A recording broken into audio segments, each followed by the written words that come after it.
The topic of today's video is how to add a vignette effect in Davinci Resolve. So as usual, we're going to start off in the edit page, and what we want to do is head over to effects and then go open effects and then search and just search for vignette, and there it is.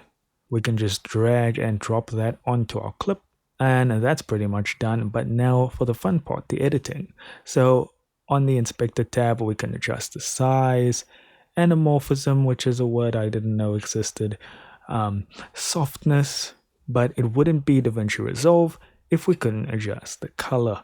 Now that is pretty much done, but if you see where it says operating mode, there is still more to do there. You've got advanced options to change to triangles and all kinds of awesome effects, so definitely check that out. But that is all I have for you. Thank you so much for watching. Do consider liking and subscribing, and I'll see you in the next video.